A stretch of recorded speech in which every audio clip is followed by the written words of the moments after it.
আমি আজি এমাহ আগৰ পৰাই যা যোগাৰ কৰি আছিলোঁ। আমি তীৰ্থযাত্ৰাৰ বাবে মথুৰা, বৃন্দাবন, ৰাম মন্দিৰ আদি ঠাই আমি ভ্ৰমণৰ কাৰণে যি মানে যা যোগাৰ কৰিছিলোঁ সেয়া সম্পূৰ্ণ হৈছে। ইতিমধ্যে আমি যাত্ৰা আৰম্ভও কৰিছোঁ।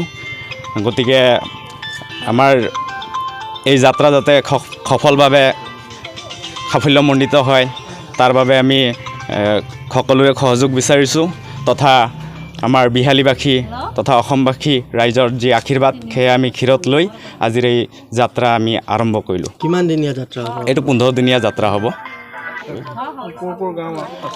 ইয়াৰ আমাৰ গোটেই বিহালী অঞ্চলৰ আছে। বিহালীৰ যিমানখিনি ৰৌমাৰী, বটিয়ামাৰী, বৰাজুলি, তাৰপিছত আপোনাৰ বিহুমাৰী তেনেকৈ ৰাইজ আছে, বৰ্মাজান, তেনেকুৱা বিভিন্ন অঞ্চলৰ পৰা আমি ৰাইজ ইয়াত একত্ৰিত হৈ আজিৰ এই যাত্ৰাত আগবাঢ়িছোঁ। আমি আজিৰ সমাজত দেখিবলৈ পাইছোঁ যে আমাৰ লক্ষ্য আৰু উদ্দেশ্য এইটোৱেই যে আমি ধৰ্মযাত্ৰা, তীৰ্থযাত্ৰাবোৰ কৰিব লাগে আৰু তেনেকুৱা স্থানত গৈ আমাৰ ঈশ্বৰৰ প্ৰতি যিটো আমাৰ ভক্তি, এই ভক্তিভাৱটো যাতে আমাৰ যুৱক চামৰ মাজত বা বিভিন্ন অঞ্চলৰ ৰাইজৰ মাজত আহে, যাৰ ফলত আমাৰ সমাজৰ উন্নয়ন হয়, সমাজৰ ব্যৱস্থা ভাল হয়। সেইকাৰণেই আমি এই তীৰ্থযাত্ৰা আৰম্ভ কৰিছোঁ।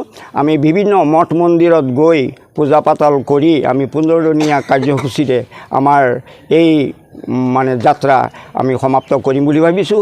আৰু আমি বিহালী সমষ্টিৰ বিভিন্ন গাঁৱৰ পৰা আহি একত্ৰিত হৈ আমি পীতাম্বৰ পীঠৰ পৰা এই যাত্ৰা সৰ্বপ্ৰথমতে আমি পীতাম্বৰ পীঠৰ পৰা আশীৰ্বাদ লৈ আৰু সমূহ অসমবাসী ৰাইজৰ আশীৰ্বাদ লৈ আমি যাত্ৰা আৰম্ভ কৰিবলৈ ওলাইছোঁ। আমাৰ ইয়াৰ পৰা বৰ্তমান আমি 40 জন যাবলৈ ওলাইছোঁ। প্ৰথমতে বৰপেটা সত্ৰ, মধুপুৰ সত্ৰ, এনেকৈ গৈ আমি একেবাৰে শেষ গয়ালৈকে, বৃন্দাবনলৈকে। ৰাম মন্দিৰ গয়া সেয়াটো অলপ আগতে প্ৰকাশ কৰিলেই। গতিকে মই একেবাৰে শেষৰটো কৈছোঁ যে আমি গয়াতে আমাৰ যাত্ৰা সমাপ্ত কৰিম আৰু তাৰ পৰা আমি প্ৰত্যাৱৰ্তন কৰিম। অসমবাসী তথা ডিমৰীয়াবাসীৰ বাবে সুখবৰ। কামৰূপ মহানগৰ জিলাৰ সোণাপুৰত স্থাপন ডিমছ হাস্পতাল এণ্ড নাৰ্ছিং হোম। উপলব্ধ বিভাগসমূহ: general medicine, gynaecology, general and laparoscopic surgery, orthopaedic surgery, paediatrics and neonatology, palliative medicine, pain clinic, dermatology, ENT, urology, দুৰ্ঘটনা আৰু জৰুৰীকালীন সেৱাৰ বাবে 24 ঘণ্টাৰ উপলব্ধ ডিমছ হাস্পতাল এণ্ড নাৰ্ছিং হোম। অত্যাধুনিক সা সুবিধাৰে পৰিপূৰ্ণ ডিমছ হাস্পতাল এণ্ড নাৰ্ছিং হোমত উপলব্ধ digital X ray, 24 hours pathology, ECG, PAC clinic, 24 hours RMO doctors. ঠিকনা: বৰঘাট, সোণাপুৰ, কামৰূপ মহানগৰ জিলা।